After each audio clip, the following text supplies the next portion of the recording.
प्रभु ने खड़े होकर अपने सन्मुख आदेश देकर पांडवों को अंतिम संस्कार करवाया। आगे द्वारिका के लिए पधारे हैं। राजोचित स्वागत द्वारिका में प्रभु का हुआ। आनर्तान स उपव्रज्य श्रद्धान जनपदान स्वकान। सूत जी महाराज कहते हैं, ऋषियों परीक्षित जी का पीछे से जन्म हुआ, जन्मोत्सव मनाने के लिए भी भगवान आए, पुनः अर्जुन को लेकर द्वारिका पधारे। विदुर जी ने आकर धृतराष्ट्र और गांधारी दोनों को मुक्ति का रास्ता भी दिखाया है। यहाँ ये भी बड़ा सुंदर प्रसंग है, समय नहीं है। पांडव अपने जीवन में बड़ा विषम परिस्थिति का दर्शन करते हैं। युधिष्ठिर जी क्या देखते हैं कि ऐसा विचित्र समय आ गया, दिन में ही आकाश से तारे टूट कर गिर रहे हैं।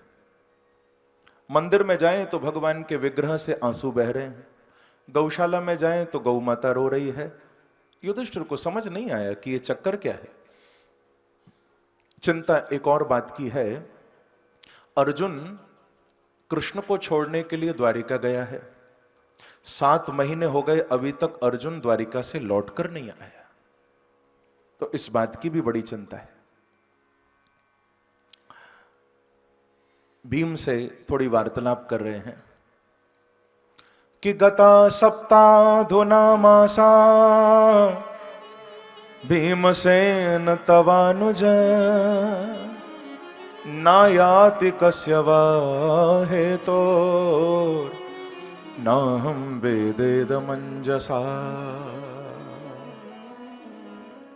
भीम से वार्तालाप करते हैं युधिष्ठिर। कहते हैं कि भीम भैया 7 महीने हो गए, अभी तक अर्जुन लौट कर नहीं आया, क्या बात है? अरे अब तक तो आ जाना चाहिए था। आज से पहले भी अर्जुन कई बार यात्राओं पर गया, कभी आने में विलंब होता था तो समाचार तो भेजता था, अब की बार तो समाचार भी नहीं। ये बातें चल रही थी, इतने में अर्जुन को आते देखा और देखकर तुरंत युधिष्ठिर उठे, दौड़कर अर्जुन को पकड़ा है और कंधा हिलाया और हिलाकर पूछा, अर्जुन तुम्हारी ये हालत? क्योंकि न अर्जुन के माथे पर मुकुट है, न कोई चेहरे पर तेज है, मलिन मुख है, आंखें झुकी हुई हैं। अर्जुन तुमको इस अवस्था में पहले कभी नहीं देखा। तुम्हारा गांडीव धनुष कहां गया? तुम्हारे मस्तक का मुकुट कहां गया? तुम्हारे मुखारविंद का तेज कहां गया? कच्चित्वम ब्राह्मणम बालम गाम वृद्धम रोगिणम स्त्रियम शरणोपसृतम सत्वम नात्याक्षी शरणप्रद। ये प्रश्न किए युधिष्ठिर ने। कहीं ऐसा तो नहीं अर्जुन कि तुम शरण में आए हुए किसी संत की, किसी ब्राह्मण की, गौ माता की, किसी स्त्री की, किसी बालक की, किसी असहाय की, कहीं ऐसा तो नहीं तुम रक्षा नहीं कर पाए? क्योंकि समर्थवान होकर भी यदि व्यक्ति शरणागत की रक्षा न करे तो शास्त्र कहता है उसी क्षण उसका सारा तेज चला जाता है। यदि ताकत है, शक्ति है और तुम्हारी शरण में कोई आए, तुम बचा सकते हो तो उसको बचाओ, नहीं तो शक्ति किस काम की? और इसीलिए तो ये श्लोक नीति शास्त्र का बड़ा प्रसिद्ध है कि विद्या विवादाय धनम मदाय शक्ति परेशान परपीडनाय।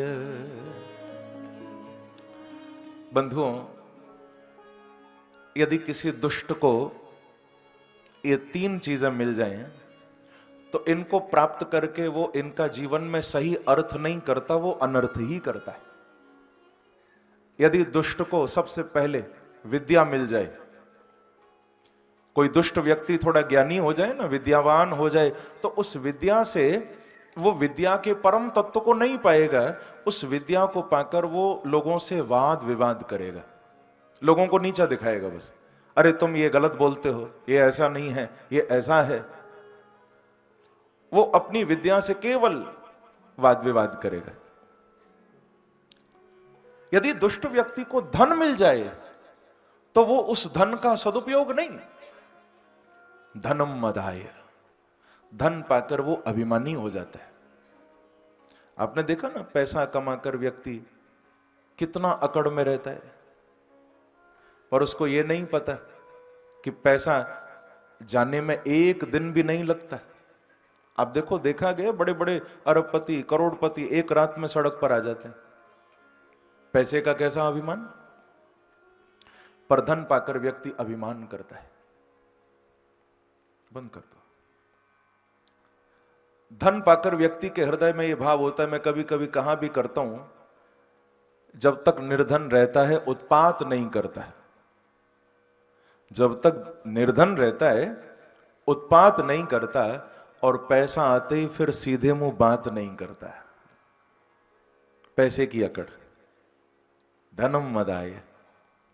और तीसरी बात बंधुओं, शक्ति ही परेशान पर पीड़नाय।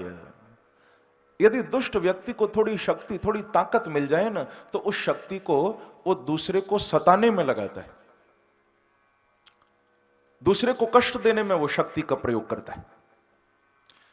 परंतु यही चीजें यदि किसी संत को मिल जाएं, किसी महापुरुष महात्मा को मिल जाएं, किसी साधु हृदय को मिल जाएं, वो विद्या पाएंगे तो स्वयं भी तरेंगे, औरों को भी तारेंगे उस विद्या से। वो धन पाएंगे तो समाज की सेवा में लगाएंगे उस धन को, और महापुरुषों को यदि शक्ति मिल जाए तो उस शक्ति को रक्षा के लिए वो प्रयोग करेंगे, किसी को सताने के लिए प्रयोग नहीं।